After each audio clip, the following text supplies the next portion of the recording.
आप सब जो अलग अलग जगहों से जुड़े हो, मैं हमारे प्रभु यीशु मसीह के नाम से आपका अभिवादन करता हूँ। हमारा एक सिर है, वो है मसीह। अगर आपने उसको अपने जीवन का स्वामी बनाया है, तो प्रभु बनाया है, तो कई लोग मसीह को स्वीकार करते हैं सिर्फ स्वर्ग में जाने के लिए।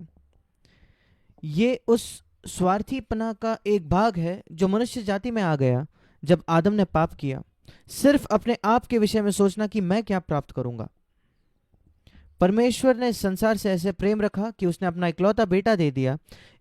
अपने आप को क्या मिलेगा ये सोचकर नहीं, बल्कि हमें क्या मिलेगा। और ये एक प्राथमिक गुण है परमेश्वर का, जिसका हमें समभागी होना है। ये नहीं कि मैं क्या प्राप्त करूंगा। बाइबल कहता है आप जो कुछ करो वो परमेश्वर के महिमा के लिए करो। वो सबसे ज्यादा तृप्त करने वाला और संतोषजनक मसीह जीवन है जो आप कभी पा सकते हो। और ये एक परिचय है आज के हमारे विषय का। एक संक्षिप्त में गवाही देना चाहूंगा अपने जीवन के विषय में। मैं लगभग 81 वर्ष का हो गया हूं। 61 वर्ष पहले मैंने नया जन्म पाया जब मैं 19.5 वर्ष का था, जब मैं इंडियन नेवी में एक अफसर था। 7 वर्षों के बाद प्रभु ने मुझे बुलाया कि मैं अपनी नौकरी छोड़ूं, और 1966 में परमेश्वर ने मुझे नेवी से बाहर निकाला, और मैं तब से प्रभु की सेवा कर रहा हूं इंडिया में और अलग अलग जगहों पर पिछले 54 वर्षों से। ये मेरे जीवन का सबसे बड़ा आनंद रहा है।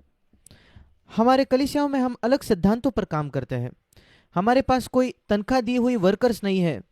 मैंने कभी कोई सैलरी तनख्वाह नहीं प्राप्त की हमारे कलीसियाओं में इतने सारे वर्षों में। मैं प्रभु पर भरोसा रखता हूं कि वो मेरी जरूरतें पूरा करे। जैसे प्रेरित पौलुस खुद अपनी जरूरतों को प्रावधान करता था, वैसे ही हम सब 150 जो अगुवे हैं हमारे कलीसियाओं में, ये एक परिचय है हम कैसे काम करते हैं। हम दूसरों का न्याय नहीं कर रहे, हम किसी की आलोचना नहीं कर रहे, हम परमेश्वर के सामने जीते हैं। पर इस प्रकार यीशु जीता था, और वैसे ही हमने कोशिश की है जीने की।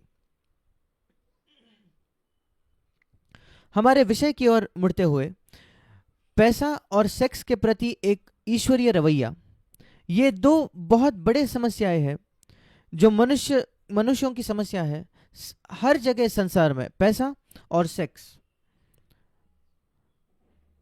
और क्या बाइबल कुछ इन विषय में बताती है? बाइबल में बहुत कुछ है इस विषय पर। शुरुआत अगर हम करें तो बाइबल परमेश्वर का असली उद्देश्य क्या था मनुष्य के लिए, मूल उद्देश्य क्या आपको याद है? एक बार जब फरीसी आकर यीशु से पूछते हैं मत्ती 19 में, क्यों मूसा ने आज्ञा दी तलाक करने की? और यीशु मसीह ने कहा उसने कभी ऐसी कोई आज्ञा नहीं दी तलाक देने की, उसने अनुमति दी। आज भी यीशु मसीह ने कोई आज्ञा नहीं दी है तलाक करने की। बिल्कुल इसी प्रकार कभी कभी लोग वचन को लेकर उसको मरोड़कर अलग तरीके से प्रस्तुत करते हैं। पर यीशु ने फरीसियों को कहा आरंभ में कैसा था? परमेश्वर ने आदम के लिए 2 स्त्रियों को नहीं बनाया, एक ही स्त्री को बनाया। और यीशु हमेशा लोगों को आरंभ में लेके जाता था, शुरुआत में। और इस विषय में भी मैं आपको शुरुआत में ले जाना चाहता हूं। परमेश्वर का मूल उद्देश्य क्या था, मूल योजना क्या थी मनुष्य के लिए? मेरे साथ निकालिए उत्पत्ति की पुस्तक, उसका पहला अध्याय, उसका 26 वचन। हम मनुष्य को अपने स्वरूप में बनाए, के अनुसार बनाए। 26 वचन, 27 वचन। परमेश्वर ने मनुष्य को अपने स्वरूप के अनुसार उत्पन्न किया, और अपने ही स्वरूप के अनुसार परमेश्वर ने उसको उत्पन्न किया। 3 बार लिखा है परमेश्वर का स्वरूप, परमेश्वर का स्वरूप। बहुत बहुत जरूरी जब हम ये समझते हैं। परमेश्वर ने स्वर्गदूतों को अपने स्वरूप में नहीं बनाया, उसने मनुष्य को अपने स्वरूप में बनाया, और फिर उसने उनको आशीष दी 28 वचन में। आज उसने हमें पवित्र आत्मा से आशीषित किया है। और फिर हम पढ़ते उत्पत्ति 3 अध्याय में, आदम ने आज्ञा नहीं मानी इस अद्भुत प्रेम करने वाले पिता को, और उसे से अराजकता शुरू हो गई जो आज इस संसार में पाई जाती है। क्या हुआ वास्तविकता में? वो ये था, आदम को लगा, आदम और हवा दोनों को ये लगा वो परमेश्वर से बेहतर जानते थे, और अपने आप को नम्र करके परमेश्वर के प्रति समर्पित करने के बजाय, जो परमेश्वर ने कहा था इस बड़े बुरे इस पेड़ से, बड़े भूले के ज्ञान के पेड़ से न खाना, भले बुरे के ज्ञान के पेड़ से, पर जीवन का पेड़ वहां था, वो उससे खा सकते थे। और ऐसी बातें हैं जो परमेश्वर ने निषिद्ध की है, हमें मना की है आज भी।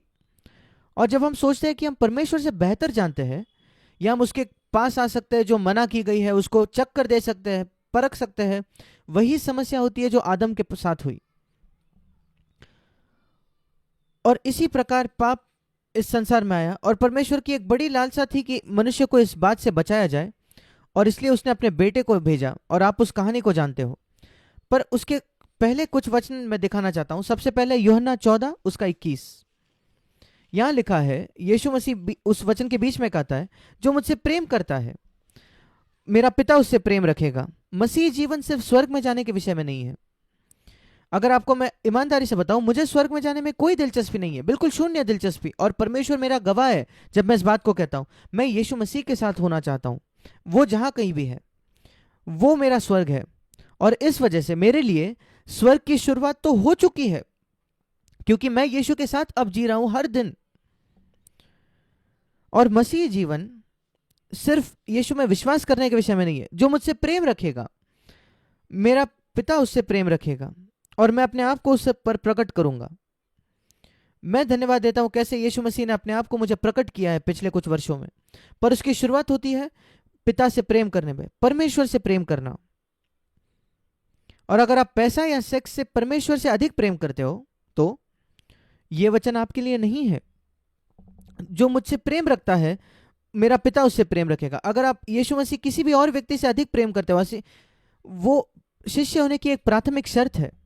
और अगर आप ऐसा करो तो फिर हमारे पास ये अद्भुत वायदा है। अगर आप ये करो तो, अगर मैं यीशु मसीह से प्रेम करता हूं किसी भी और चीज से, किसी भी और व्यक्ति से इस संसार में, फिर ये एक वायदा है यूहन्ना 17 उसका 23, कि पिता मुझे वैसा ही प्रेम करेगा जैसे वो यीशु से प्रेम रखता था। वो सबसे अद्भुत सत्य है जो मैंने पूरे बाइबल में पाया है, कि अगर मैं यीशु से प्रेम रखूं किसी भी और व्यक्ति से अधिक, किसी भी और वस्तु से अधिक, अपने आप से ज्यादा, मेरे माता पिता से ज्यादा, मेरे पत्नी से ज्यादा, मेरे बच्चों से ज्यादा, लूका 14:26, पैसे से ज्यादा, जायदाद से ज्यादा, अपने स्वयं के जीवन से ज्यादा, आदर और सराहना जो मनुष्य से मिलती है, किसी भी सुख विलास से अधिक जो इस संसार में पाई जाती है, यीशु से अगर मैं ज्यादा प्रेम करूं तो मैं सबसे अद्भुत जीवन जी पाऊंगा जो कोई मनुष्य इस पृथ्वी पर जी सकता है।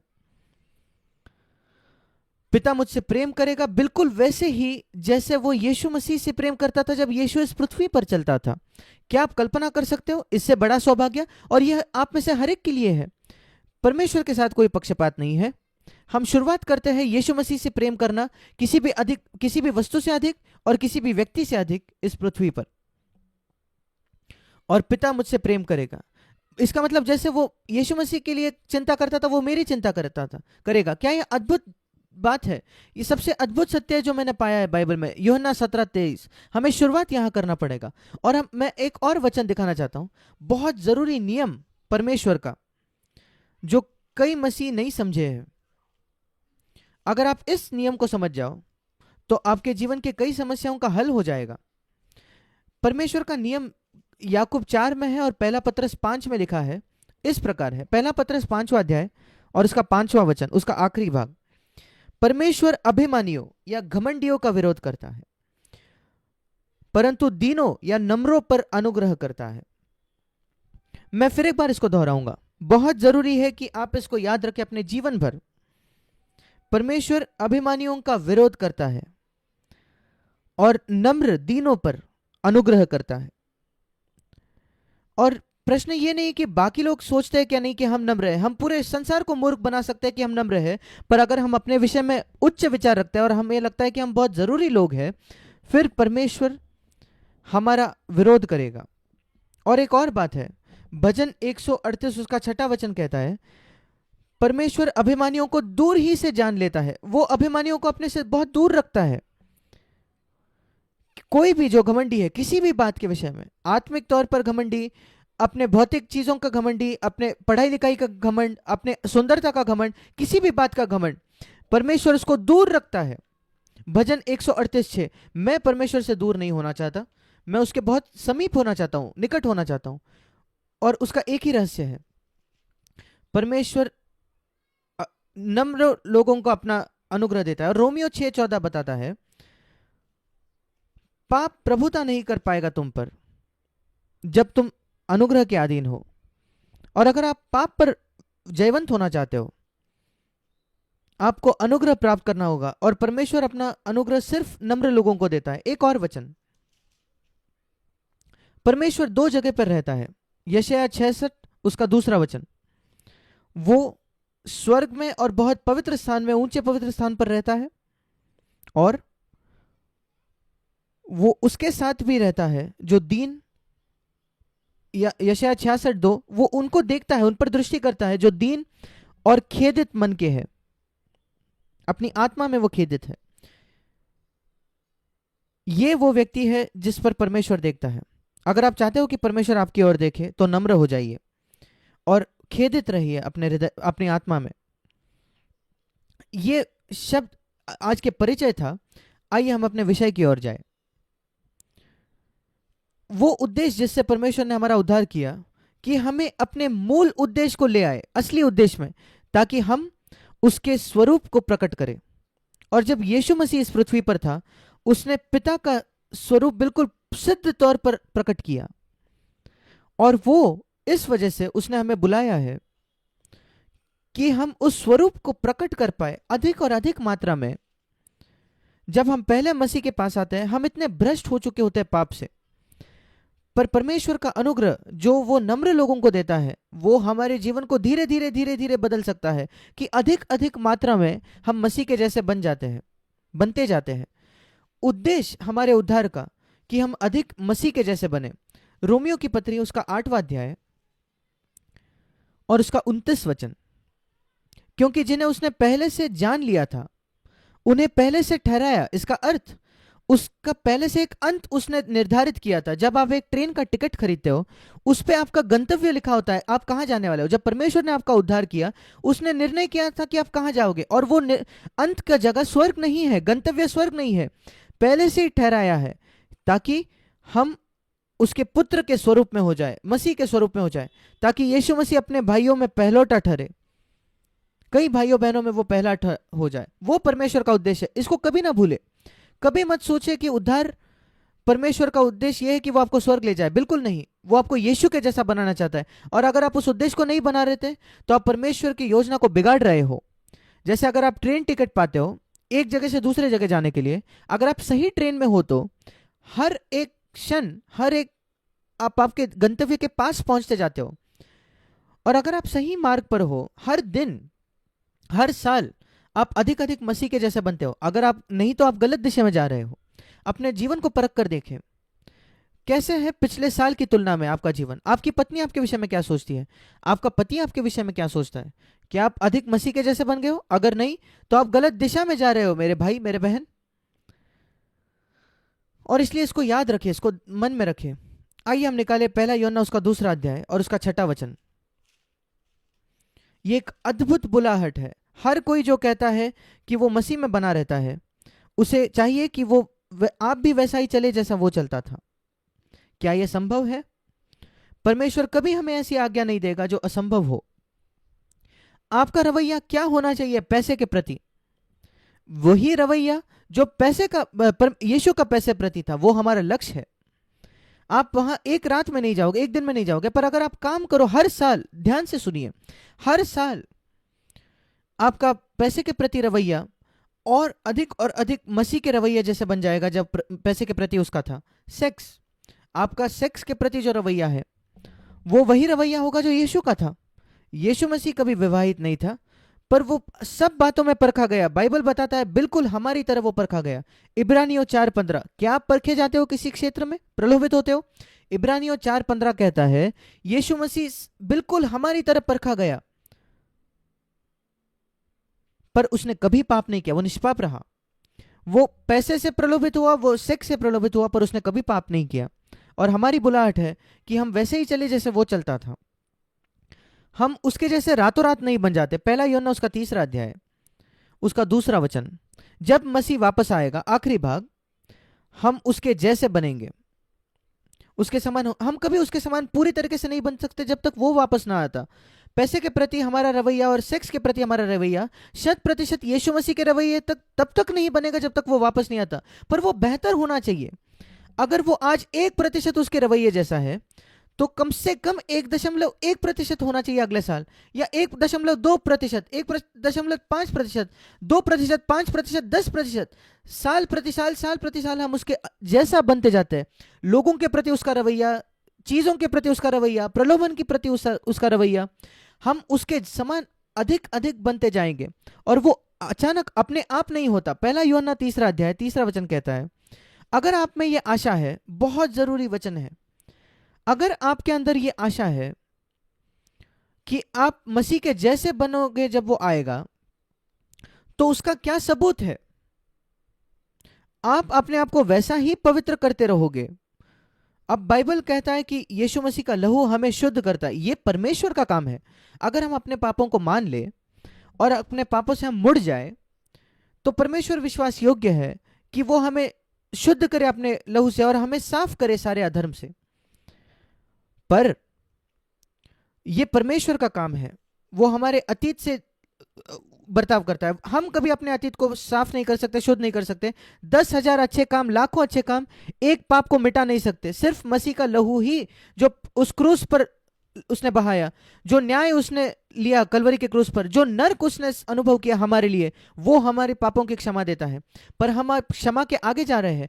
क्षमा बस उस ग्लास को स्वच्छ करने जैसा है, साफ करने जैसा है। जब आप एक दूध का ग्लास पीते हो या एक पानी का ग्लास पीते हो, सबसे पहले हम उस ग्लास को साफ करते हैं, और परमेश्वर वही करता है, हमारे हृदय को साफ करता है। फिर वो हमें मसीह के जीवन से भरना चाहता है। वो हमें उस कप को खाली नहीं छोड़ना चाहता, और वो तभी होगा जब हम परमेश्वर के साथ सहयोग करें। यीशु ने कहा, मेरा जुआ अपने आप उठाओ और मुझसे सीखे, मत्ती 11:29। हमें एक साथ काम करना है उसके साथ। बाइबल हमें बताती है परमेश्वर हमारे अंदर काम करना चाहता है। फिलिपियों की पत्री उसके 2 अध्याय में यह वचन है, परमेश्वर है जो हमारे अंदर काम करता है, इच्छा डालता है, फिलिपियो 2:13, कि हम इच्छा करें उसकी पैसे और सेक्स के क्षेत्र में, और उसकी इच्छा हम पूरी भी करें पैसे और सेक्स के क्षेत्र में, फिलिपियो 2:13। पर फिलिपियो 2:12 में लिखा है, हमें अपने डरते कांपते हुए अपने उद्धार को पूरा करना है। दूसरे शब्दों में, हमें सहयोग करना है परमेश्वर के साथ। अगर नहीं करेंगे तो हम रोबोट बन जाएंगे। आप जानते हो, ऐसे कुछ चीजें हैं जो परमेश्वर ने बनाया जिनमें इच्छा नहीं है अपने आप की। ये तारे देखिए, ये ग्रह देखिए, उनके पास, उन्होंने परमेश्वर को हजारों वर्ष से उसकी आज्ञा मानी है बिना किसी अनाज्ञाकारिता के, पर उनके पास अपनी स्वतंत्र इच्छा नहीं है। तारे और ग्रह कभी पापी नहीं हो सकते, वो कभी परमेश्वर के पुत्र भी नहीं हो सकते। बिल्कुल वैसे ही पेड़ पौधे, ये फल, ये फूल, ये परमेश्वर की आज्ञा मानते हैं, वो पापी नहीं हो सकते, वो परमेश्वर के पुत्र नहीं हो सकते। सिर्फ तब जब परमेश्वर हमें एक स्वतंत्र इच्छा देता है चुनने के लिए कि हम परमेश्वर के बच्चे बन सकते हैं या पापी बन सकते हैं। और इस वजह से कि परमेश्वर ने हमें एक स्वतंत्र इच्छा दी है, वो चाहता है कि हम उस इच्छा का इस्तेमाल करें उसकी दिशा में हर बार, एक बार नहीं, हर दिन। एक अच्छा विवाह, एक अच्छी शादी, वो एक अच्छे विवाह से शुरुआत नहीं होती। एक अच्छा विवाह होना अच्छी बात है कि आप पहले दिन एक दूसरे से प्रेम करते हो जब आपका शादी हो रहा है, पर एक अच्छा शादी एक दिन प्रतिदिन होना चाहिए। जब पति पत्नी अपने आप को इनकार करते हैं, उनका एक अच्छा खुशहाल शादी होती है। अगर अच्छा विवाह हो जाए, इसका यह अर्थ नहीं कि आपकी अच्छी शादी होगी। और वैसे ही अगर आप परमेश्वर को स्वीकार एक बार करो, यीशु मसीह को एक दिन, इसका यह मतलब नहीं आप आत्मिक उन्नति कर रहे हो। कई मसीह बहुत बुरी तरीके से पीछे गए हैं। उनके पहले दिन वो यीशु से अधिक प्रेम करते थे, आज से भी अधिक। हमें अपने आप को शुद्ध करना है पवित्र आत्मा के सामर्थ्य से, और इस वजह से यह बहुत जरूरी है कि हम पवित्र आत्मा से भर जाए। हम पैसे के प्रति हमारे रवैये के विषय में बात करेंगे, और वो परिचय के कुछ शब्द थे।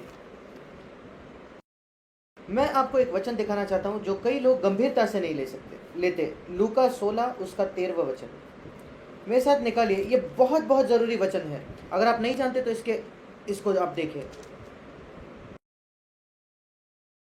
लूका 16:13, यीशु मसीह ने कहा, कोई दास 2 स्वामियों की सेवा नहीं कर सकता, क्योंकि वो तो एक से बैर और दूसरे से प्रेम रखेगा, या एक से मिला रहेगा और दूसरे को तुच्छ जानेगा। और ये 2 स्वामी कौन है? परमेश्वर और शैतान नहीं, पर परमेश्वर और पैसा। क्या आप जानते हो, अगर आप यीशु से पूछते कि कौन से 2 स्वामी मनुष्य पर प्रभुता करने की कोशिश करते, औसत मसीह से पूछो, वो कहेंगे परमेश्वर और शैतान। यीशु कहेगा नहीं, 2 स्वामी जो आप पर प्रभुता करना चाहते हैं, राज करना चाहते हैं, वो है परमेश्वर और पैसा। और आप में से कुछ जो पीछे बैठकर कह सकते हैं मैं शैतान की सेवा नहीं करता, अच्छी बात है, पर अगर आप पैसे की सेवा कर रहे हो तो आप परमेश्वर की सेवा नहीं कर सकते। ये बहुत जरूरी है इसको समझना। मैंने बहुत मुश्किल से कोई संदेश सुना है किसी से इस वचन पर मेरे जीवन में, क्योंकि यहाँ लिखा है आपको एक से बैर करके दूसरे से प्रेम रखना है, और एक से मिले रहना है, बिल्कुल समर्पित रहना है, और दूसरे को तुच्छ जानना है। ये वचन को, इसको परमेश्वर और पैसे को लागू कीजिए। कैसे मैं परमेश्वर से प्रेम कर सकता हूँ? लूक 16:13 के अनुसार सामना कीजिए इसका, ये कितना भी कठिन क्यों ना हो, सामना कीजिए इसका, और वो आपके जीवन में काम करेगा। कई बार हमें एक कठिन सर्जरी से होकर गुजरना पड़ता है, ऑपरेशन से होकर गुजरना पड़ता है, अगर हम कैंसर को अपने शरीर से निकालना चाहते हैं। और लोग इतने इच्छुक होते हैं, उत्सुक होते हैं, उसमें उत्साही होते हैं कि उनके शरीर का कोई अवयव निकाल दिया जाए अगर वो कैंसर से मुक्त हो पाए तो। मैं आपको बताना चाहता हूँ, पैसे का प्रेम ये सबसे बड़ा कैंसर है जो सारे मनुष्यों में पाया जाता है, और विश्वासियों में भी।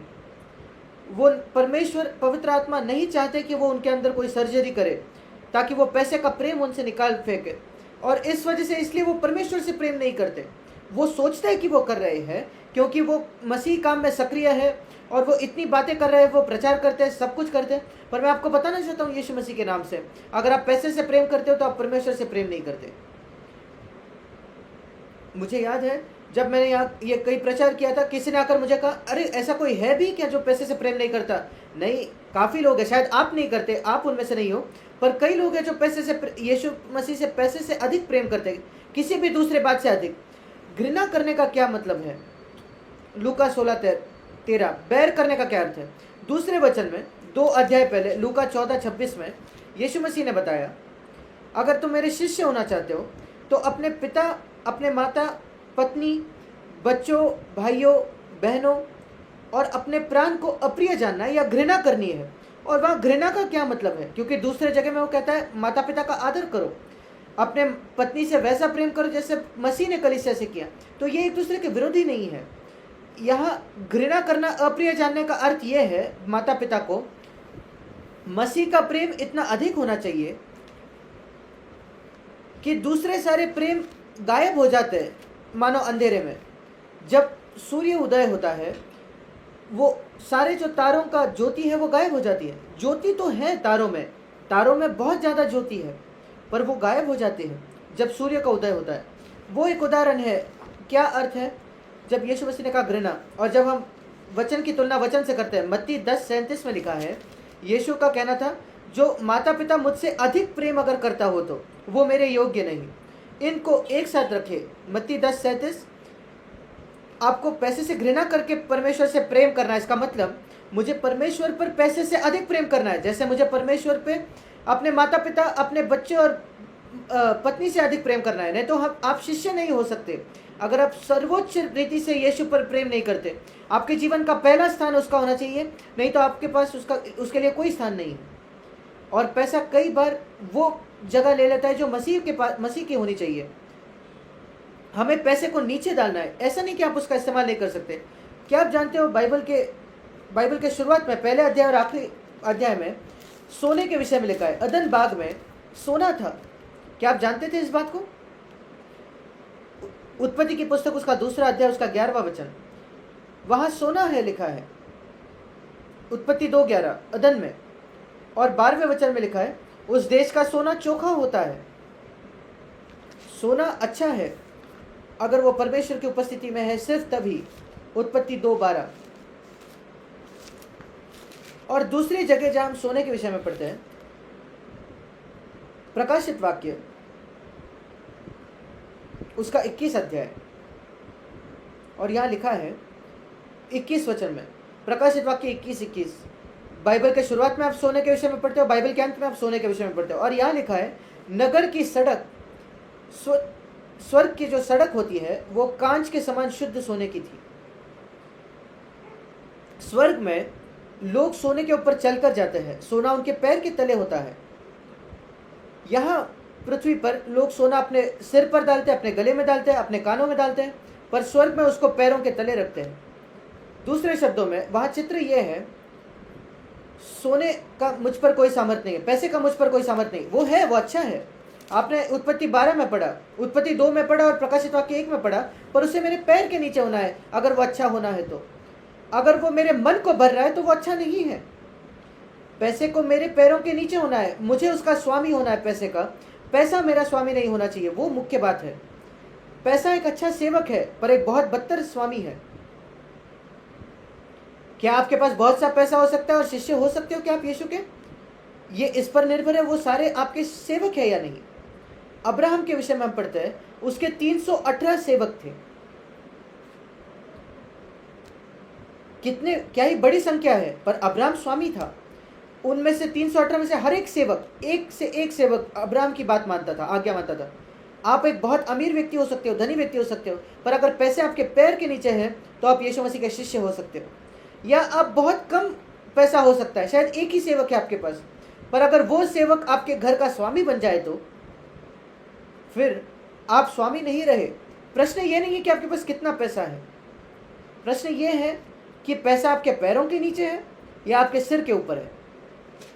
कुछ लोग सोचते हैं कि आपको बहुत गरीब होना है यीशु का शिष्य होने के लिए। अय्यूब एक बहुत ही धनी व्यक्ति था संसार में, और परमेश्वर ने कहा उसके जैसे पूरे संसार में कोई नहीं है। अब्राहम बहुत ज्यादा अमीर व्यक्ति था। नई वाचा में भी अमीर लोग हैं, धनी लोग हैं और गरीब लोग भी हैं। ये बातें जरूरी नहीं है, ये आप अच्छे दिखते हो या अच्छे नहीं दिखते उसके जैसा है, उससे कोई फर्क नहीं पड़ता।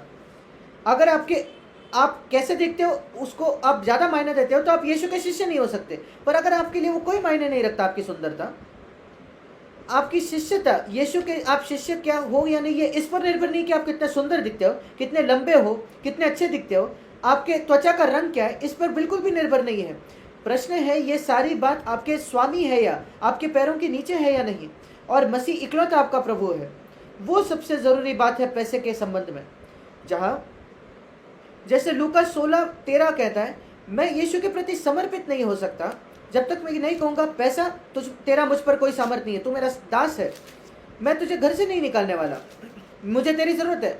हम सबको इस पृथ्वी पर पैसे की जरूरत है, पर प्रश्न है कि उसको अपनी सही जगह पर रखा जाए। पुरानी वाचा में अगर आप पुरानी वाचा को पढ़ो, पुरानी वाचा के नबियों को पढ़ो, मुख्य बात इसराइल को जिसकी वजह से वो दोष देते थे वो था मूर्ति पूजा। उनकी मूर्ति पूजा की वजह से इसराइल को न्याय किया जाता था और उनको वो बंधुआई बना के ले जाए थे कई बार। और अगर आप उनके इसराइल के मूर्ति पूजा को देखें, वो सोने की मूर्तियां बनाते थे और उनके काफ़ी जो आराधना की जगह थी वहाँ यौन पाप था, सेक्सुअल पाप था। जैसे आज भी धार्मिक क्षेत्रों में बहुत यौन पाप है, सेक्स का पाप है। हाँ, जहाँ कहीं सेक्स और पैसा एक मिल जाते हैं वो है मूर्ति पूजा। पुरानी वाचा में वो जो ऊंचे स्थान थे, हम इसराइल के विषय में पढ़ते कि वो ऊंचे स्थानों पर आराधना करते थे, वहाँ सोना था और वहाँ यौन का पाप था। धार्मिक जो वैश्याय थे, आज पुराने नियम में था और आज भी कुछ धर्मों में है, विधर्मियों में, और कई पास्टर्स भी है जो स्त्रियों के साथ पाप करते हैं। सेक्स और पैसा बहुत ज़रूरी भाग है झूठे धर्म का, पुरानी वाचा में और आज भी। और इसलिए हमें याद रखना है ये दो बातें हैं जो हमें सचमुच उससे लड़ना है और उससे मुक्त होना है। और फिर एक बार इसके और मुड़ते हुए मेरे साथ निकालिए 1 तीमुथियुस उसका 6वां अध्याय और उसका 3रा वचन। 1 तीमुथियुस उसका 6वां अध्याय, यहां लिखा है, वो एक अलग सिद्धांत प्रचार करने वालों के विषय में वो कहता है। आगे जाकर वो ईश्वरीयता, भक्ति के विषय में कहता है। ये अलग प्रचार क्या है, अलग सिद्धांत। अगर कोई अलग ही प्रकार का उपदेश देता है और खरी बातों का जो स्वस्थ शब्द है हमारे प्रभु यीशु मसीह की बातें, और उस उपदेश को नहीं मानता और वो पैसे के प्रति गलत रवैया रखता है, एक गलत सिद्धांत का प्रचार जो लोग करते हैं, पैसे के प्रति आपका रवैया जरूरी नहीं है, वो बहुत जरूरी है। और वो आगे जाकर कहता है, ये ऐसे लोग हैं, 5वां वचन, जो भक्ति के विषय में सोचते हैं, ईश्वरीयता के विषय में सोचते हैं कि वो पैसा बनाने का, लाभ कमाने का एक जरिया है। क्या आप जानते हो कितने मसीह प्रचारक हैं जिन्होंने अपने दान का इस्तेमाल किया है अपने आप के लिए, पैसा कमाने के लिए। मुझे याद है जब परमेश्वर ने मुझे बुलाया उसके सेवकाई में, और जब मैंने अपना नौकरी छोड़ दी 54 वर्षों पहले, और मैं परमेश्वर को खोजने लगा कुछ मार्गदर्शन के लिए। मेरे सारे पैसे जो मैंने कमाए थे नेवी में कई सालों में, और सारे वो बचे हुए पैसे मैंने परमेश्वर के काम के लिए दे दिए। और मैं बाहर आया, एक बिल्कुल खाली बैंक अकाउंट के साथ परमेश्वर की सेवा कार्य करने के लिए। और मैंने कहा प्रभु मैं आपको भरोसा रखने वाला हूँ मेरी जरूरतों के लिए। मैं ये नहीं कह रहा दूसरों ने करना चाहिए, अगर प्रभु आपको बुलाता है तो ही आपको करना है, और सबको बुलाया नहीं जाता मसीह पूर्ण काल मसीह के सेवा में। और मैं ये नहीं कह रहा कि हम सबको ये करना है, पर मैं आपको बताता हूँ कि प्रभु ने मुझे क्या सिखाने की कोशिश की। और मैं बाइबल के पास आया और मैंने पहले प्रलोभन को पढ़ा जो यीशु मसीह का था, जहाँ शैतान उसको बताता है तू अब भूखा है, 40 दिन तू खा नहीं रहा, तेरे पास सामर्थ्य है, इन पत्थरों को रोटी में बदल दे और अपनी भूख को तू तृप्त कर। और यीशु ने कहा नहीं, मैं खाने से नहीं जीता, बल्कि हर उस शब्द से जो मेरे पिता के मुंह से निकलता है। और पिता से मैंने कोई शब्द प्राप्त नहीं किया है कि मैं उस पत्थर को रोटी बनाऊं, इसलिए मैं नहीं करूंगा। उसके पास सामर्थ्य था कि वो पत्थर को रोटी बनाए उसके भूख को बुझाने के लिए, पर वो किसी को फंसा नहीं रहा था, वो चोरी नहीं कर रहा था पत्थर को रोटी बनाकर। अगर परमेश्वर आपको सामर्थ्य देता है तो क्या गलत है पत्थर को रोटी में बदलने के लिए, अपनी भूख मिटाने के लिए। पर यीशु ने कहा नहीं। पर उसने उस सामर्थ्य का इस्तेमाल तब जरूर किया जब उसने रोटी को बहुगुणित किया, जब 5000 पुरुष और कई स्त्रियां और कई बच्चे थे और उनको खिलाया। और इससे मैं क्या सीखता हूं, उसने अपने सामर्थ्य का इस्तेमाल नहीं किया अपने आप के लिए रोटी बनाने के लिए, पर उसने उसका इस्तेमाल किया हजारों दूसरों के लिए रोटी बनाने के लिए। और जो प्रभु ने मुझे बताया, जब मैं तुम्हें कोई दान देता हूं, वो शायद प्रचार करने का दान होगा या कोई भी दूसरा दान, आपको उसका इस्तेमाल नहीं करना है बिल्कुल भी अपने आप के लिए लाभ या नफा कमाने के लिए, मुनाफा कमाने के लिए, शून्य, पर उसका इस्तेमाल कीजिए दूसरों को आशीष देने के लिए। वही मैं सीखा पहले प्रलोभन से जो यीशु मसीह को आया। आप अपने उस सामर्थ्य का इस्तेमाल नहीं कर सकते जो परमेश्वर आपको देता है अपनी जरूरत पूरा करने के लिए। आप परमेश्वर जो सामर्थ्य और प्रभाव देता है आपको पवित्र आत्मा के अभिषेक की वजह से, प्रसिद्ध होने के लिए या आदर प्राप्त करने के लिए या पैसे के लिए खोजने के लिए या कोई भी लाभ प्राप्त करने के लिए अपने आप के लिए, पर आप उसका इस्तेमाल कर सकते हैं दूसरों की सेवकाई करने के लिए बार बार बार बार बार बार। और वही उसके अनुसार मैं जीने की कोशिश की, उस सिद्धांत के अनुसार परमेश्वर के अनुग्रह से। प्रभु मैं कभी इस्तेमाल नहीं करूंगा किसी भी दान का जो तूने मुझे दिया है अपने आप को बढ़ाने के लिए, अपने आप को लाभ कमाने के लिए। मैं अपने आप के लिए लाभ नहीं कमाऊंगा मेरे प्रचार के दान के हिसाब से। और इसलिए सारी किताबें जो मैं लिखता हूँ, प्रभु ने कहा कोई रॉयल्टी नहीं लेना कभी भी। पौलुस ने कोई रॉयल्टी नहीं ली, उसने जो पत्र लिखे उसके लिए, हमने कभी वो नहीं किया। वैसे ही प्रचार मत करो पैसा कमाने के लिए, कहीं इस वजह से मत जाओ कि पैसा कमाया जाए प्रचार करके, बहुत बहुत जरूरी। और यहां लिखा है ऐसे लोगों के विषय में जो भक्ति को एक जरिया बनाते, अपने कमाई का द्वार बनाते हैं, वो मसीह के नहीं है। पर वो कहता है भक्ति से आत्मिक बहुत लाभ हो सकता है अगर उसके साथ संतोष हो, तो संतोष से भक्ति बड़ी कमाई है। बहुत जरूरी पार्ट जो हमें सीखने की आवश्यकता है कि हम संतुष्ट हो, तृप्त हो जो परमेश्वर हमें देता है उससे। संतुष्ट होना जिस प्रकार परमेश्वर ने हमें बनाया है, दूसरों की ओर न देखे और ये मत कहे वो क्यों मुझसे बेहतर दिखता है। प्रभु ने आपको वैसे बनाया जैसे आप हो, खुश रहो। मैं खुश रहना चाहता हूँ जैसे परमेश्वर ने मुझे बनाया उससे। मैं ये सोचना नहीं चाहता काश मैं किसी और के जैसा होता। मैं ये सोचना नहीं चाहता मेरा घर किसी और के जैसा होता तो क्या अच्छा था, या दूसरे की तरह गाड़ी मेरे पास होती या स्कूटर होती। अगर आप संतुष्ट होना सीख जाओ जो परमेश्वर आपको दे तो आप पैसे के प्रेम से मुक्त हो जाओगे। संतोष सहित भक्ति बड़ी कमाई है, बड़ा लाभ है। और एक जगह लिखा है संतोष सहित कम खर्च करना, मतलब बहुत आसान साधारण तौर पर जीना। दूसरी बात जो प्रभु ने मुझे सिखाई, पैसे को व्यर्थ मत गवाओ अपने आप पर, बहुत साधारण तौर पर जियो। इस संसार के लोगों का उदाहरण मत के पीछे मत जाओ, या इस दूसरे मसीहों का या दूसरे प्रचारकों का उदाहरण मत देखना। साधारण तौर पर जियो। यीशु बहुत साधारणता से जिया, वो पैसे को गवाता नहीं था व्यर्थ में। अब मुझे गलत मत समझना, मैं ये नहीं कह रहा कि आप आइसक्रीम नहीं खा सकते, ऐसा कुछ नहीं मैं कह रहा। पर सिर्फ परमेश्वर ने आपको पैसा दिया इसलिए ये मत सोचो हाँ मैं उसको खर्च कर सकता हूँ अपने आप पर उदारता से, और उड़ाना नहीं उसको। भक्ति सहित संतोष, बहुत साधारणता से जीना संतोष के साथ, वो बहुत बड़ी कमाई है, बड़ा लाभ लाएगा आपके जीवन में। क्योंकि यहाँ लिखा है पहले तीमुथियुस 6:7 में, एक बात याद रखें, जब तुम इस जगत में आए आपके पास कुछ नहीं था, जब आप जाओगे तो कुछ नहीं ले जा सकते। इस वजह से अगर परमेश्वर हमें खाना खाने के लिए या हमारी शारीरिक जरूरतों के लिए पर्याप्त देता है तो हम संतुष्ट रहेंगे। अब इसके सुने, जो धनी होना चाहते हैं, 9वां वचन, वो बहुत परीक्षाओं में और फंदों में गिर जाते हैं। एक फंदा होता है, वो जंगली जानवरों को पकड़ते हैं, एक फंदा डालते हैं, और वो जो सिंह होते हैं और जो हाथी होते हैं वो भी पकड़े जाते हैं, वो है फंदा। और यहाँ लिखा है जो धनी होना चाहते हैं, वो नहीं जिनके पास पैसा है, ऐसा नहीं, जो धनी हो चुके। बहुत ध्यान से पढ़िए, बाइबल में कुछ जोड़े ना। ऐसे कई ईश्वरीय लोग हैं, मसीह हैं, जो कभी पैसे के पीछे नहीं भागे, पर परमेश्वर ने उनको आशीष दी और वो बहुत धनी हो जाते हैं, वो लखपति हो जाते हैं। ठीक है, उसमें कुछ गलत नहीं है, पर वो धनी होना नहीं चाहते थे। उनके जीवन में लक्ष्य ये नहीं था कि उनको धनी होना था, वो पैसे के पीछे नहीं भाग रहे थे। पर जो धनी होना चाहते हैं, उनका लक्ष्य है अपने जीवन में, मैं ज़्यादा ज़्यादा पैसा कमाना चाहता हूँ। आपका लक्ष्य होना चाहिए कि मुझे ज़्यादा मसीह के जैसा बनना है। और जो धनी होना चाहते हैं वो परीक्षा में गिरेंगे, वो फंदे में गिरेंगे, जैसे एक जंगली जानवर पकड़ा जाता है शैतान के द्वारा। और उतना ही नहीं, वो बहुत से व्यर्थ और हानिकारक लालसाओं में फंसते हैं, पहला तीमुथियुस 6:9। और आखिरकार वो उनको बिगाड़ देगा और उनका विनाश कर देगा। मैंने ये देखा है होते हुए। बहुत ज़्यादा सतर्क रहिए। जब परमेश्वर आपके पैसे को बढ़ाता है, बहुगुणित करता है, सोने को अपने पैरों तले रखे, उस पर चले, उसको अपने मनों को ना भरने दे। जो धनी होना चाहते हैं, आप धनी हो सकते हो बिना इच्छा रखे धनी होने के। आप शायद गरीब हो पर और आप चाहते हो कि मुझे धनी होना है, आप खतरे में हो। दूसरी बात यहाँ लिखी है पैसे के विषय में, पहला तीमुथियुस 6:10, रुपए का लोभ, रुपए का प्रेम सब प्रकार की बुराइयों का जड़ है। जब मैं पैसे से प्रेम करता हूँ, यीशु से अधिक प्रेम करता हूँ, जब पैसा मेरे पैरों के नीचे नहीं है पर कि वो मेरे मन में है हर समय, मैं कैसे ज़्यादा पैसा बनाऊँ, कैसे मैं ज़्यादा पैसा कमाऊँ।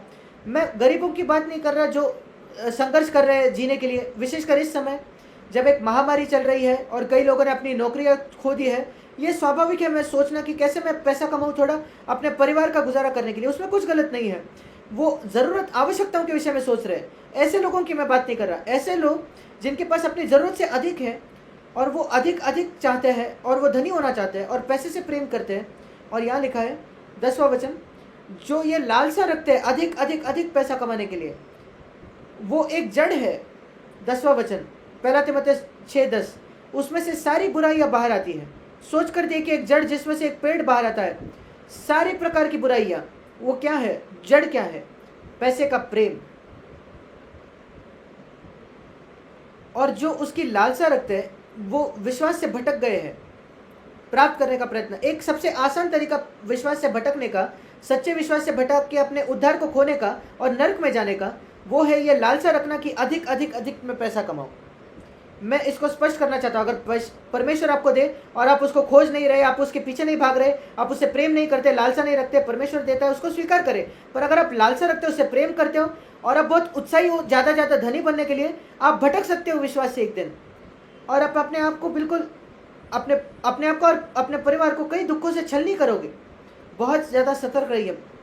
और इसलिए पौलुस तीमुथियुस को कहता है 11वें वचन, तुम्हें क्या करना है, सिर्फ इन बातों से बचना नहीं है बल्कि इन बातों से भाग जाना है। भाग जाओ उससे, बिल्कुल उससे दूर रहना। इस पैसे के पीछे भागने से जो मसीहों के बीच में भी हो रहा है। और अच्छी कुश्ती लड़ना, 12वां वचन, विश्वास की अच्छी कुश्ती। और यीशु के विषय में सोचना, 13वां वचन, जिसने एक अच्छा अंगीकार किया पुन्तियुस पिलातुस के सामने। क्यों उस बात को यहाँ लिखा गया है, यीशु के विषय में जिसने एक अच्छा अंगीकार किया पुन्तियुस पिलातुस के सामने। क्या आप जानते हो यीशु मसीह ने क्या अंगीकार किया पुन्तियुस पिलातुस के सामने? मैं आपको पढ़ के दिखाता हूँ यीशु का क्या कहा पिलातुस के सामने। यूहन्ना 18 और उसका 36 वचन, मेरा राज्य इस संसार का नहीं। वो अच्छा अंगीकार है जो उसने किया। यदि मेरा राज्य इस संसार का होता तो मेरे सेवक लड़ते कि मैं पकड़ा न जाता आप लोगों के द्वारा। पर मैंने पतरस और किसी को भी अनुमति नहीं दी लड़ाई करने की गतसमनी के बाग में जब वो मुझे पकड़ने आए, क्योंकि मेरा राज्य इस संसार का नहीं है। अब पैसे को इसको लागू करके देखें, जो हम पहला तीमुथियुस 6 अध्याय में पढ़ते हैं और 13वें वचन में। अच्छा अंगीकार ये है कि मेरा राज्य इस संसार का नहीं है और इसलिए मैं पैसे के लिए नहीं लड़ता। यहूदा इस्करियोती, उसने चोरी की, वो पैसा जो लोग यीशु को देते थे, पर यीशु उससे लड़ता नहीं था यहूदा से उसके विषय में। उसका राज्य इस संसार का नहीं था। और जब हम पैसे के लिए लड़ते हैं, देखिए कितने मसीही हैं जो अपने रिश्तेदारों से लड़ते हैं, मुझे मेरी जायदाद का हिस्सा चाहिए। वो अपने पत्नी के भाई से लड़ते हैं और रिश्तेदारों से लड़ते हैं, ये जायदाद मेरी है, पिता ने मेरा नाम लिखा है। कहाँ ऐसे लोग यीशु के शिष्य हो सकते? क्या आप कल्पना कर सकते हो कि यीशु ऐसे लड़ाई करता है अपने 4 भाइयों से और 2 बहनों से, कोई जायदाद के लिए जो शायद यूसुफ ने पीछे छोड़ गया होगा? क्या आप यीशु के शिष्य हो या क्या हो? इन बातों का सामना कीजिए मेरे भाइयों, क्योंकि याद रखिए क्या हमने शुरुआत में पढ़ा, आप परमेश्वर से प्रेम नहीं कर सकते अगर आप पैसे से प्रेम करते हो, वह असंभव है। आप परमेश्वर से प्रेम कर सकते हो अगर आप पैसा है तो। आपके पास 318 सेवक हो सकते हैं और परमेश्वर की प्रेम आप कर सकते हो, पर अगर आपके पास एक भी सेवक है और आप उस पैसे को परमेश्वर से अधिक प्रेम करते हो तो आप परमेश्वर से प्रेम कर ही नहीं पाओगे, असंभव है। प्रश्न ये नहीं आपके पास कितना है, प्रश्न ये आप किससे प्रेम करते हो, कितना प्रेम करते हो। और इसलिए इन बातों से भागो और याद रखो उस अंगीकार को जो यीशु ने पिलातुस के सामने किया, मेरा राज्य संसार के लिए का नहीं है, मैं इन बातों के लिए नहीं जीता, बहुत बहुत जरूरी। फिर धनी लोगों को क्या करना है? क्या उस समय में धनी मसीह थे? हाँ, 17 वचन में यहाँ लिखा है, 1 तीमुथियुस 6:17, इस संसार के धनवानों को आज्ञा दे। तब भी धनी लोग थे तीमुथियुस की कलीसिया में, ऐसे विश्वासी जो धनी थे। और पौलुस ने उनको क्या कहा करने के लिए? उसने ये नहीं कहा जाकर अपना सब कुछ बेचकर गरीब हो जाओ, नहीं, उसने ये नहीं कहा। उसने कहा घमंडी मत बना, अभिमानी मत होना। सबसे पहली बात जो पवित्र आत्मा कहता है जिनके पास अधिक पैसा है कि घमंडी ना बनना। दूसरी बात, अपनी आशा को चंचल या अस्थायी धन पर मत लगाना। आपके पास आज हो सकता है, शायद कल आप खो दोगे। अपनी आशा उस पर न रखें, अपनी आशा परमेश्वर पर रखना जो हमारे सुख के लिए सब कुछ बहुत अच्छे देगा, क्योंकि वो आपका पिता है। और फिर धनी लोगों को और क्या करना है? वो भलाई करे। 18 वचन, दूसरों के लिए। अगर आपके पास पैसा है तो उसके साथ भलाई करे दूसरे लोगों के प्रति, और भले कामों में धनी बने, वो जरूरी बात है। धनी भले कामों में धनी बने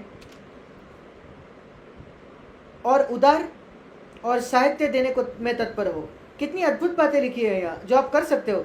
अगर परमेश्वर ने आपको पैसा दिया है तो आप कई लोगों को आशीष दे सकते हो। और इस प्रकार 1 तीमुथियुस 6:19 आगे के लिए एक अच्छी नींव, एक आप खजाना रख सकते हो स्वर्ग में। और बचत के विषय में क्या हम भविष्य के लिए बचत कर सकते हैं?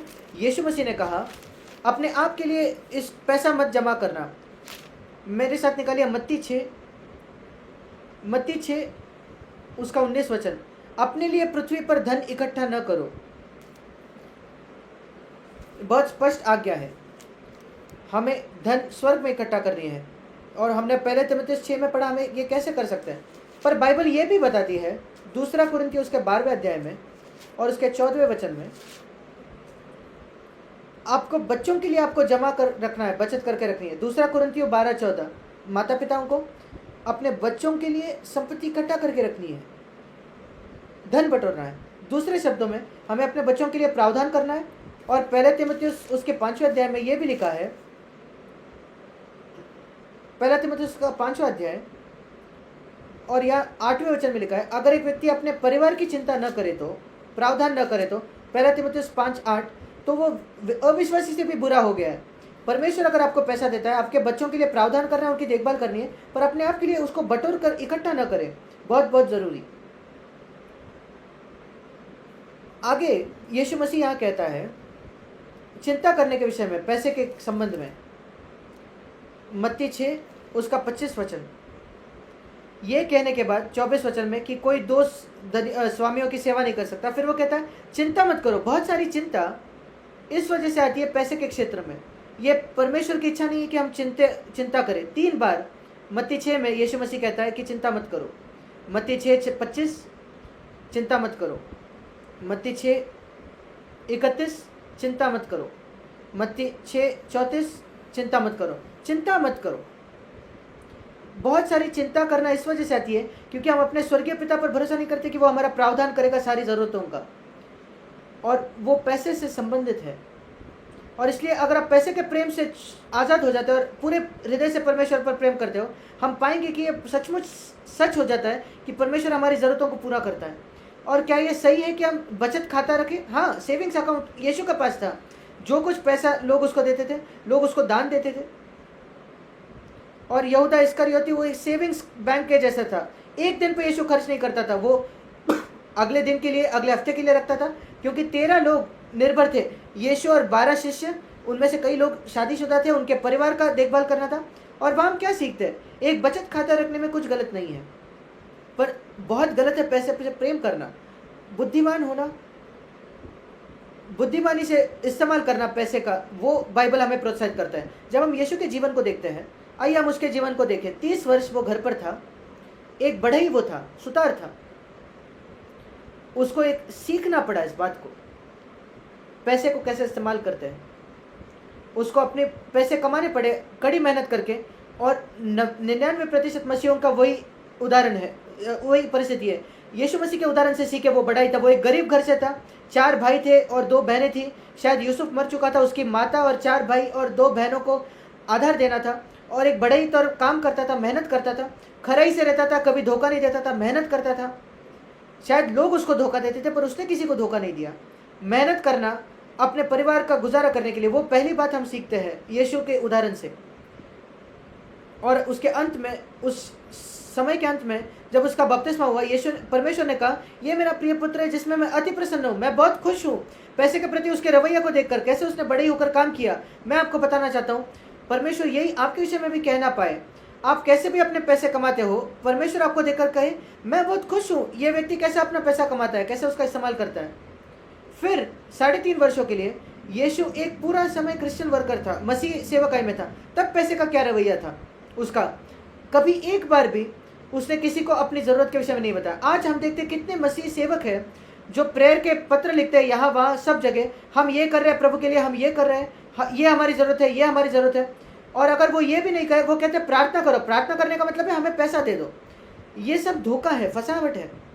यीशु मसीह ने ये कभी नहीं कहा। उसने कोई प्रार्थना की लेटर नहीं भेजी पैसा मांगते हुए। मैं यहाँ उनका न्याय नहीं कर रहा, जो कर रहा हूँ वो मेरा काम नहीं है। परमेश्वर ने मुझे कहा न्याय मत करो, मैं कह रहा हूँ यीशु ने नहीं किया। मैं कहता हूँ प्रेरितों ने ये कभी नहीं किया। यीशु और प्रेरित कभी कभी किसी से पैसा नहीं मांगते थे अपने सेवकाई के लिए, कभी कोई पैसा नहीं मांगते थे अपने ज़रूरतों के लिए। परमेश्वर उनको देता था, स्वर्ग से पैसा नहीं गिराता था मन्ना के जैसे, पर लोगों के हृदयों को हिलाकर कि वो उनको दान दे, बिना उनको मांगे, बिना अपेक्षा रखे। वैसा वो तरीका है परमेश्वर चाहता है कि उसके सेवक हो, कि उनका आदर किया जाए। और वैसे ही हम अपने कलीसिया में प्रयत्न करते हैं जीने का, यीशु का उदाहरण और प्रेरितों का उदाहरण पर चलते हुए।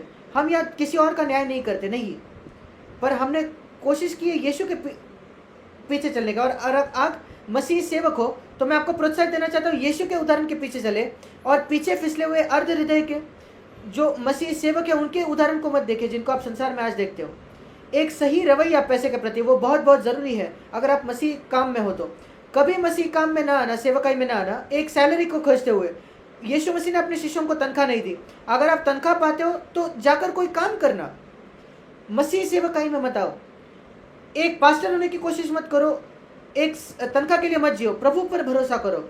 अगर आप प्रभु का भरोसा नहीं कर सकते अपने आर्थिक ज़रूरतों के लिए, मेरी सलाह है आपके लिए, मसीह सेवकाई में प्रवेश न करना। जाकर कोई काम कर ले, कहो मेरे पास विश्वास नहीं है मेरे आर्थिक ज़रूरतों के लिए, मैं जाकर कोई काम करता हूँ, वो सबसे अच्छी बात है जो आप कर सकते हो। नहीं तो आप परमेश्वर के नाम के लिए एक अपमान होगे यीशु मसीह के लिए। ये कुछ ज़रूरत सिद्धांत है पैसे के क्षेत्र में, और आप प्रभु से पूछे तो वो आपको अधिक अधिक बातें बताएगा। दूसरी बातें भी जो वो आपको दिखाना चाहता है आपके व्यक्तिगत जीवन में, उसकी लालसा न रखें, उसके लिए न जिए, उसको सही जगह पर रखें। जैसे मैंने कहा, अगर आपके पास बहुत पैसा है, या अब्राहम के जैसा है जिसके पास 318 सेवक थे, उनको सेवक रखना। पैसा एक अच्छा सेवक है, बहुत बुरा स्वामी है, उसको अपने पैर के नीचे रखो, जैसे सोना उस स्वर्ग के सड़कों पर। अब मैं सेक्स के क्षेत्र में आता हूँ। परमेश्वर ने सेक्स की निर्माण किया मनुष्य में, और मैं देखना चाहता हूँ प्रभु ने आदम को क्या कहा। यह बहुत ज़रूरी है। बिल्कुल शुरुआत में, आरंभ में जाइए और आप सत्य को देखोगे। जब परमेश्वर ने आदम को बनाया, मनुष्य को बनाया, पहले शब्द क्या आपको याद है? पहले शब्द क्या थे जो परमेश्वर ने मनुष्य को कहा उसको बनाने के बाद? बहुत ज़रूरी है। परमेश्वर ने मनुष्य को कहा उत्पत्ति 1:28 में, फूलो फलो और पृथ्वी में भर जाओ। और अगर मैं उसको अपने शब्दों में कहूँ तो आदम और हवा, बच्चे पैदा करो, बहुत सारे बच्चे हो जाए। उसके बहुत बच्चे होते थे क्योंकि वो संसार भर रहा था तभी। फूलो फूलो, दूसरे शब्दों में आपके बच्चे हो। आदम और हवा को कैसे बच्चे होने वाले थे वो जानते थे। उनको एक यौन संबंध रखना था एक दूसरे के साथ। दूसरे शब्दों में परमेश्वर उनको कह रहा है कि आप यौन करो, एक दूसरे के साथ संबंध रखो और आप बच्चे पैदा करो। मैंने आपको एक जरिया दिया है ताकि आपके बच्चे हो। और वो परमेश्वर का रवैया है सेक्स के प्रति। बिल्कुल पहले शब्द जो परमेश्वर ने आदम को कहे कि आप अपने पत्नी के साथ यौन संबंध रख सकते हो और बच्चे आपके हो सकते हैं। और परमेश्वर का क्या रवैया है सेक्स के प्रति? क्या वो उसके खिलाफ है? नहीं, ये पहले शब्द है उसके आदम को। अगर वो शुद्धता में हो तो आपके पत्नी के अलावा वो दुष्ट है, बिल्कुल दुष्ट आत्मा से भरा है और नर्क से भरा है। अगर आप एक स्त्री के पास देखो, आपकी पत्नी छोड़ किसी और को, और आप उसके लिए लालसा रखो, उसकी सुंदरता के लिए, आप उसको छूना नहीं चाहते पर आप उसका सराहते हो। आप कहते हो किसी आपकी पत्नी छोड़कर किसी और को सराहना करते हो तो आप खतरे में हो। बाइबल बताती है नीति वचन उसके 6 अध्याय में, किसी स्त्री के सुंदरता के पीछे भी लालसा मत करो। हाँ, शायद आप उसके शरीर के पीछे लालसा नहीं रखते पर आप उसकी सुंदरता के पीछे लालसा रख सकते हो, और वो खुद बहुत खतरा से भरा है। नीति वचन 6:25, दूसरे स्त्री के सुंदरता को लालसा मत करना अपने हृदय में, और उसको अपने जकड़ने ना देना अपनी आंखों से। ये बहुत जरूरी है समझने के लिए। सेक्स का सिर्फ एक मनुष्य, एक पुरुष और उसके पत्नी के बीच में होना चाहिए विवाह के अंदर, उसके बाहर शून्य। वो परमेश्वर का आदर्श है, और अगर मैं उस आदर्श को स्वीकार न करूं तो मैं नीचे फिसल जाऊंगा, आदर्श के भी नीचे, और फिर नीचे नीचे नीचे नीचे चलते जाएंगे।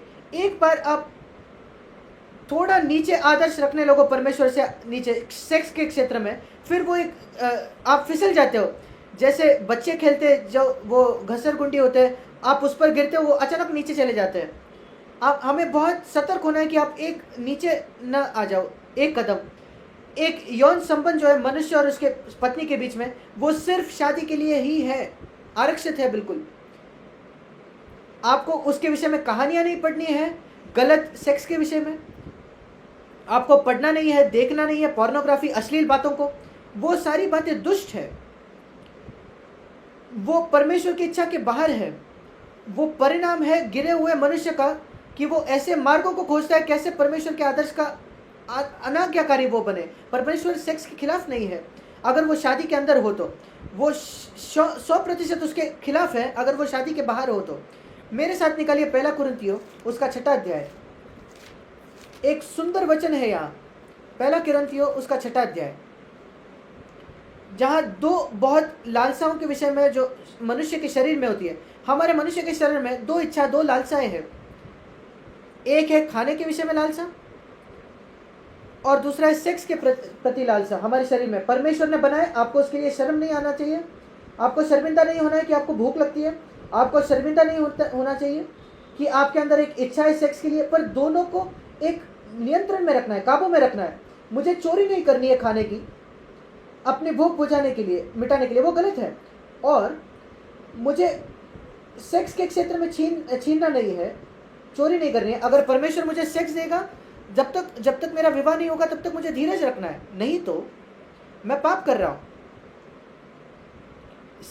शादी के बाहर जो सेक्स है वो बिल्कुल वैसा ही है। हम जाकर किसी से खाना चुरा रहे हैं ये कहकर कि मैं भूखा हूं और इसलिए ठीक है चोरी करना, नहीं, ये गलत है। भूखा रहकर मरना ज्यादा बेहतर है चोरी करने से खाने की। 1 कुरिन्थियों 6 अध्याय उसका 13वां वचन, भोजन पेट के लिए और पेट भोजन के लिए, परंतु परमेश्वर इसको और उसको दोनों को नष्ट करेगा। अगली बात वो कहता है सेक्स के विषय में, परंतु देह व्यभिचार के लिए नहीं है वरन प्रभु के लिए, और प्रभु देह के लिए है। 2 बहुत मजबूत लालसाएं, तीव्र लालसाएं मनुष्य के शरीर में, भूख और सेक्स, दोनों बातें यहाँ 13वें वचन में लिखी है। और वो कहती है उनको काबू में, नियंत्रण में लाना चाहिए प्रभु के लिए। सेक्स की जो इच्छा है हमारे अंदर शरीर में, मनुष्य के शरीर में, वो बिल्कुल सही है अगर उसको सही जगह में रखा जाए तो। खाने की जैसे लालसा है मनुष्य के शरीर में, वो बिल्कुल सही है, पर मुझे चोरी नहीं करनी चाहिए। बिल्कुल वैसे ही जब आप पोर्नोग्राफी देख रहे हो, अश्लील बात देखते हो, शायद आप अविवाहित व्यक्ति हो, आप चोरी कर रहे हो, ये चोरी करने जैसा है, खाना चोरी करने जैसा है। आप कहते हो मैं भूखा हूं, क्या करूं, मुझे चोरी करना पड़ता है। नहीं, आपको चोरी नहीं करना पड़ेगा। मरना अच्छा है भूखा होकर चोरी करने से बेहतर, अपने भूख को मिटाने से। वही रवैया अपनाइए पोर्नोग्राफी देखने के विषय में, या कोई भी गलत सेक्स के पीछे जाने में, या एक ऐसे लालसा रखना शादी के बाद, आपकी पत्नी छोड़ किसी और के लिए कोई लालसा रखना, दूसरी स्त्री को देखकर सराहना उसकी सुंदरता, आपकी पत्नी छोड़ किसी और को। यह बहुत बहुत खतरे से भरा है, आपको बहुत सतर्क होना है।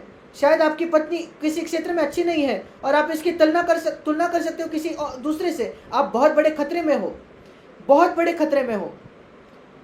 अगर आप अपने पत्नी को तुच्छ जानते हो और अंदर से उसको तुलना करते हो किसी और से, अरे वो स्त्री ज़्यादा बेहतर है, ज़्यादा अच्छा खाना बनाती है मेरे पत्नी से, तो आप बहुत बड़े खतरे में हो मेरे भाई।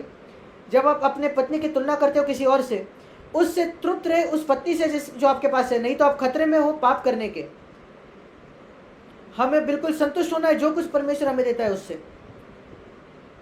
और इस सेक्स की इच्छा में क्षेत्र में 1 कुरिन्थियों 6 अध्याय में उसके 14वें वचन में,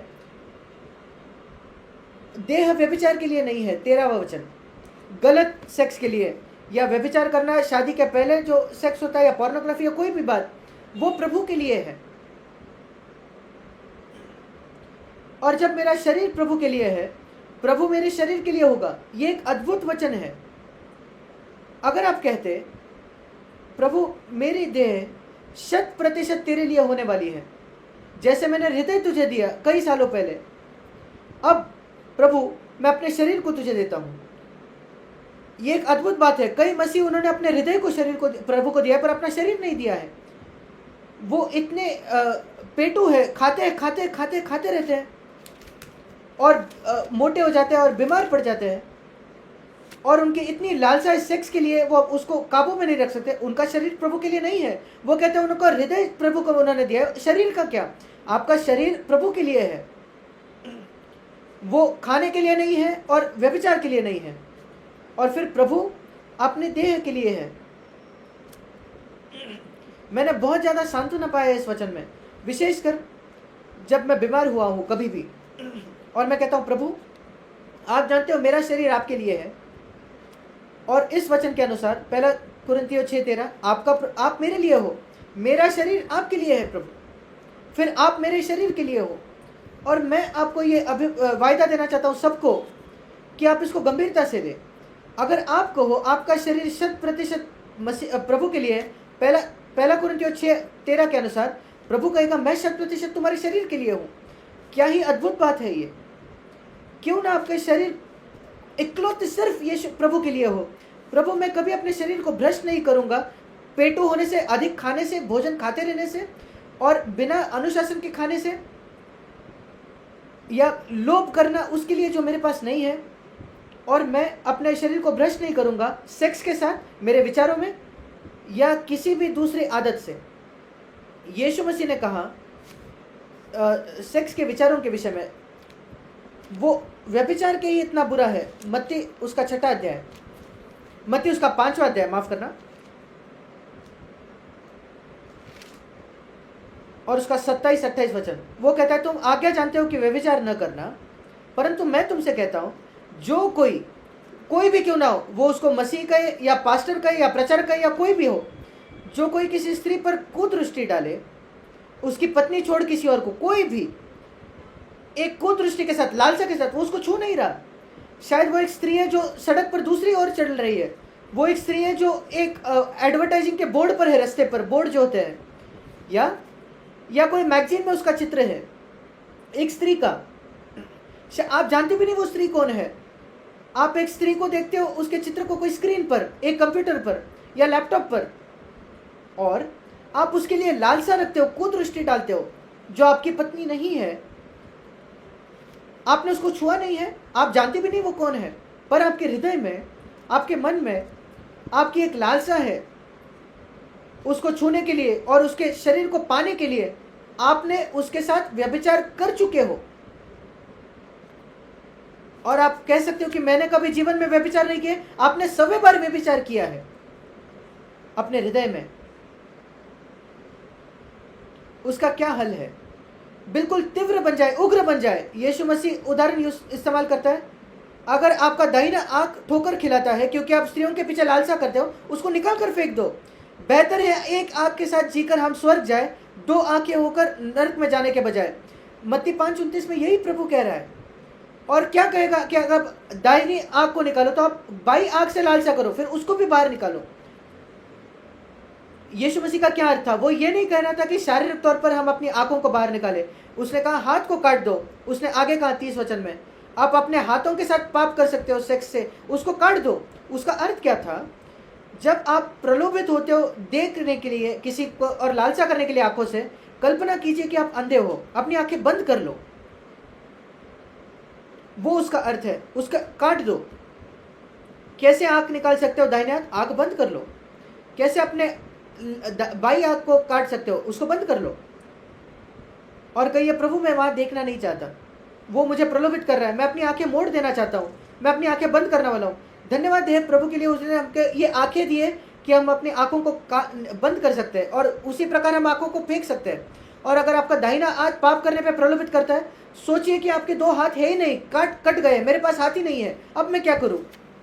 यीशु मसीह ने कहा वो हमारा रवैया होना चाहिए कि मैं कभी अपने शरीर का कोई भी हिस्सा इस्तेमाल नहीं करूंगा, मेरे हाथ या मेरे आंख परमेश्वर की आज्ञा अनाज्ञाकारी होने के लिए और उसको अपमानित करने के लिए, एक ऐसे क्षेत्र में जाने के लिए जहां प्रभु नहीं चाहता मैं जाऊं। किसी स्त्री को छूना या उसको देखना एक स्त्री के प्रति जिसको परमेश्वर ने मुझे अपनी पत्नी की ओर नहीं दिया है और उसके लिए लालसा रखना, यह बिल्कुल वैसा ही है हवा की तरह। वो उस भले बुरे के वृक्ष के पास जाकर कहती है परमेश्वर ने कहा था मत खाओ, और उसने वो काट कर उस फल को खाया। देखिए सारी जो अराजकता और बुराई आई है इस संसार, इस पृथ्वी पर, वो उस एक काम की वजह से, हवा ने जो किया वही आपके जीवन में भी होगा और वो आपके परिवार को भी उस पर प्रभाव डालेगा। और इसलिए बहुत सतर्क रहिए। ये बहुत उग्र रवैया है जो यीशु ने सिखाया और वो इकलौता मार्ग है कि हम इससे स्वतंत्र हो जाए। सेक्स सिर्फ तभी अनुमति दी है शादी के बाद अंदर। प्रभु ने आदम और हवा को कहा कि फूलो फूलो, ये बहुत पवित्र है और ईश्वरीय है। शादी के अंदर जब एक पुरुष और उसकी पत्नी जब वो सेक्स करते हैं, वो कह सकते हैं परमेश्वर आकर उसको आशीष दे। वो यीशु को कह सकते हैं, जैसे आप यीशु से मांगते हो खाने पर आशीष, वैसे आप यीशु को मांग सकते हो आपके पत्नी के साथ यौन संबंध को आशीष देना। जब कभी आप यौन संबंध रखो, यीशु को कहो आकर उसको आशीषित करे। पर उसके बाहर वो दुष्ट है, वो बिल्कुल उग्र रवैया है और उस वजह से परमेश्वर आपको पवित्र आत्मा का सामर्थ्य देता है। ये असंभव है, ये असंभव है इस पैसे के प्रेम से आज़ाद होना अगर आप दूसरे स्त्रियों से लालसा रख रहे हो बिना पवित्र आत्मा के सामर्थ्य के। और यही जवाब है। यीशु मसीह ने कहा अगर कोई प्यास करे तो वो मेरे पास आए और पिए, यूहन्ना 7:37। और उसके अंदरूनी भाग से जीवन जल की नदियां बह निकलेंगी। लस्ट की या लालसा की नदियां नहीं, लोभ की नदियां नहीं, या पैसे का प्रेम या दूसरे स्त्रियों के लिए लालसा, पर जीवन की नदियां। वह कैसे होता है? अगर कोई प्यास रखे तो मेरे पास आए। क्या आपके अंदर प्यास है एक शुद्ध जीवन जीने की? क्या आप इच्छा रखते हो कि पवित्र आत्मा की बातों मानने के लिए, प्रलोभन से दूर होने के लिए? देखिए बाइबल बताती है हमारा रवैया क्या होना चाहिए शैतान के प्रति। मैं आपको एक विरोधाभास दिखाना चाहता हूँ। शैतान के प्रति हमारा क्या रवैया होना चाहिए? कई लोग शैतान से डरते हैं। आपको शैतान से डरने की कोई जरूरत नहीं। याकूब की पत्री उसका 4था अध्याय और उसका 7वां वचन कहता है, अद्भुत वचन है, याकूब 4:7, परमेश्वर के अधीन हो जाओ, 100% अधीन हो जाओ, पैसे के क्षेत्र में, सेक्स के क्षेत्र में, और शैतान का सामना करो और शैतान तुम्हारे पास से भाग निकलेगा। शैतान डर जाएगा आपसे अगर आप परमेश्वर के अधीन हो जाओ तो। विशेषकर पैसा और सेक्स के क्षेत्र में शैतान आपके पास ऊपर सामर्थ्य नहीं रख पाएगा। प्रभु मैं तेरे अधीन होने वाला हूँ, याकूब 4:7, शैतान का सामना करूंगा, वो मुझसे भागेगा। क्यों शैतान कई मसीहों से नहीं भागता? क्योंकि वो अधीन नहीं होते परमेश्वर के। और शैतान को भागना है एक मसीह से जो परमेश्वर के अधीन है। पर वही मसीह, उसको किसी चीज से भागना है। एक मसीह शैतान से नहीं भागता। मैं कभी शैतान से नहीं भागना चाहता, उसे मुझसे भागना होगा। मैं परमेश्वर के प्रति आधीन होता हूँ और शैतान मुझसे भाग जाता है। पर मुझे किस बात से भागना है? आपको किस बात से भागना है? मैं आपको निकालना चाहता हूँ। 1 कुरिन्थियों 6 अध्याय, मैंने पहले ही आपको दिखाया।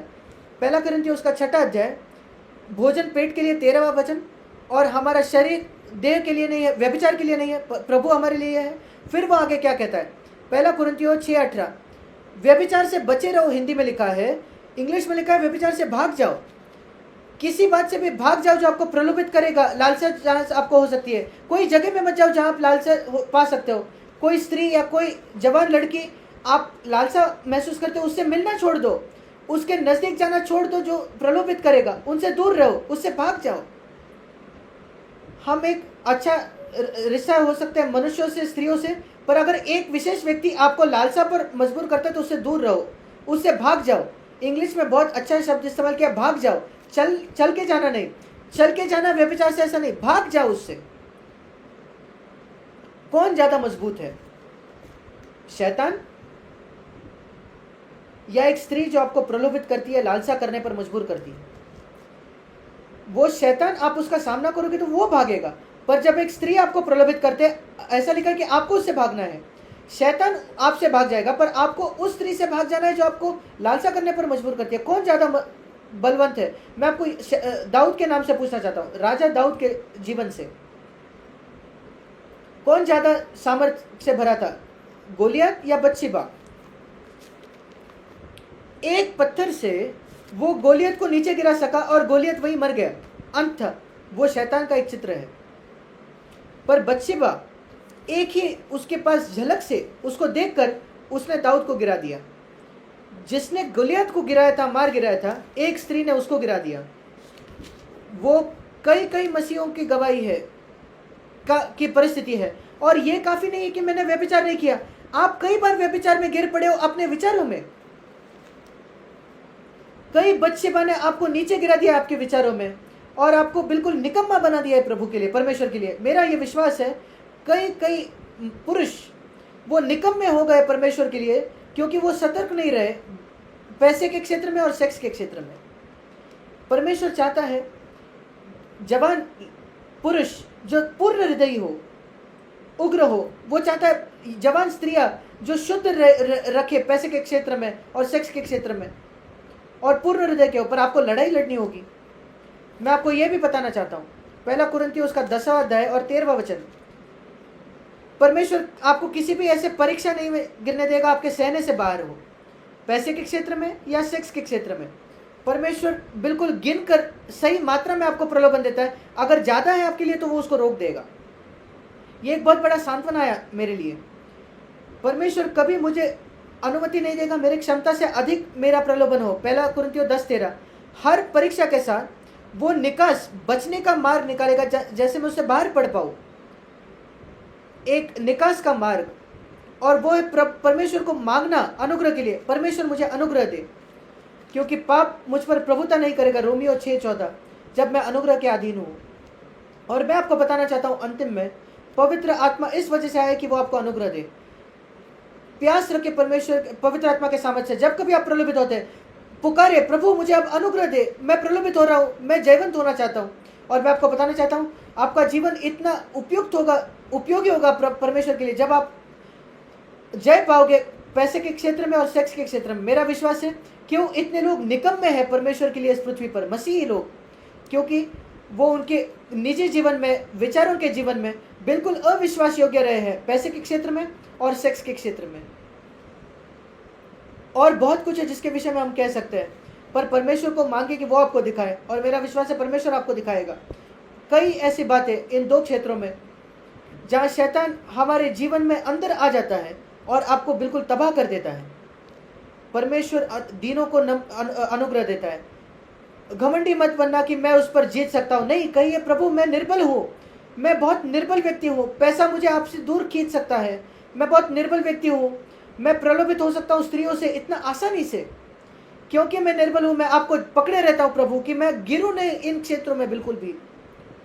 और बहनों के लिए भी, आपको सतर्क होना है कि आप आपके जो इच्छाएं है या प्रेम है ऐसे व्यक्ति के पीछे न जाए जो परमेश्वर ने नहीं चुना आपका पति होने के लिए। बहुत आसान है, मैं किसी से प्रेम में गिर गई हूँ, ऐसा कोई बात नहीं है, मैं प्रेम में पड़ी हूँ। ऐसा कहिए कि प्रभु मुझे मेरा अगुवाई करे, और फिर वो सही है कि कोई व्यक्ति आपका पति या पत्नी बने। शैतान को आपके प्रेम के पीछे ना पकड़ने बैठे कि आपको गलत दिशा में खींचे। उसने हजारों लाखों लोगों के साथ ये किया है इन सालों में। परमेश्वर चाहता है एक इन अंतिम दिनों में एक ऐसी पीढ़ी जवान भाइयों की, जवान बहनों की, जो उसके लिए खड़े हो जाएंगे, बिल्कुल सही सच्चाई में खड़े होंगे। सोच कर देखिए क्या अद्भुत काम परमेश्वर आपके द्वारा कर सकता है अगर आप विश्वास योग्य हो पैसे के क्षेत्र में और सेक्स के क्षेत्र में। कम से कम आज से पहली कदम है कि अपने पाप को अंगीकार करना। भूत आपके पीछे पाप, प्रभु मैंने बहुत प्रेम किया है पैसे से, मैंने धनी होने की बहुत अपेक्षा रखी है, मैं क्षमा करो और मैं आपको समर्पित होना चाहता हूँ। मेरा विश्वास है आप मुझे सामर्थ करोगे, मदद करोगे पैसे से छुटकारा पाने के लिए, पैसे के प्रेम। और प्रभु मैं अविश्वास योग्य रहो, आंखों से लालसा करने से या शारीरिक तौर पर अगर आप गिरे हो, मांगो, माफी मांगना। प्रभु मेरे आपके लहू से मुझे शुद्ध करो। प्रभु आज से मैं अपने मसीह जीवन को गंभीरता से लेना चाहता हूँ इन क्षेत्र में। मसीह जल्दी वापस आएगा, मैं आपको यीशु मसीह के नाम से बताना चाहता हूँ। परमेश्वर आपका इस्तेमाल करना चाहता है उसकी उद्देश्य पूरा करने के लिए इस पृथ्वी पर। उसके उद्देश्य को बिगाड़े ना, उसकी योजना को ना बिगाड़े आपके जीवन के लिए, थोड़े से सुख विलास के लिए या थोड़े धन के लिए, अपने आप के लिए, अपने योजना को ना बिगाड़े प्रभु के। प्रभु मैं आपके आदर लाना चाहता हूँ, आपको महिमा लाना चाहता हूँ। प्रभु एक अद्भुत काम आपके द्वारा करेगा, मेरा विश्वास है, क्योंकि वो निर्बलों को उठाता है उसका उद्देश्य पूरा करने के लिए। हम अपने सिरों को झुकाकर प्रार्थना करेंगे। अपनी आंखें बंद करके अपने सिरों को झुकाइए मेरे साथ। और जो कोई क्षेत्र है परमेश्वर ने आपसे बात की है आज, ये कहिए प्रभु मैं आपकी आज्ञा मानना चाहता हूँ उस क्षेत्र में। मैं निर्बल हूँ, प्रभु को कहिए मैं निर्बल हूँ, मैं बहुत निर्बल हूँ प्रभु, मैं तेरी सहायता चाहता हूँ। पर तूने वायदा किया तू कभी मुझे प्रलोभित नहीं होने का, मेरी क्षमता से बाहर, वो मेरी सामर्थ्य है और वो मेरा सांत्वना है। तो हर प्रलोभन में मुझे अनुग्रह देगा कि मैं जयवंत बनूं। प्रभु मैं छुटकारा पाना चाहता हूँ पैसे के प्रेम से। मैं पूरी तरीके से स्त्रियों के पीछे कुदृष्टि डालना छोड़ना चाहता हूँ, लालसा रखना मेरे विचारों में। जब मैं अकेला होता हूँ, ऐसे चित्र देखता हूँ कंप्यूटर पर या कहीं भी या मेरे फोन पर, मैं पूरी तरीके से छुटकारा पाना चाहता हूँ प्रभु। प्रभु मैं 100% पोर्नोग्राफी से छुटकारा चाहता हूँ, 100%। मैं तुझे अपमानित नहीं करना चाहता तेरे नाम को। शैतान ने ठट्ठा उड़ाई है मेरी जब मैं कहता हूँ कि मैं यीशु का शिष्य हूँ और मैं ये सारे पाप देखता हूँ इस क्षेत्र में जो मैं कर रहा हूँ। प्रभु मेरी सहायता कर, मैं तेरे नाम के लिए एक अच्छा गवाही बनूं। मेरे बीते काल को तू साफ कर दे, यीशु मसीह के लिए उसे शुद्ध कर, पवित्र आत्मा से भर दे। स्वर्गीय पिता मैं भरोसा रखता हूँ जो ईमानदारी से आज तुझे पुकार रहे हैं, और मैं प्रार्थना करता हूँ तू उनसे मिलेगा और उन्हें आश्वासन दे कि तू उन्हें मिलेगा और उनकी ज़रूरत पूरा करेगा। मैं जानता हूँ तू ये करेगा प्रभु। यीशु मसीह के नाम से मांगते हैं, आमीन।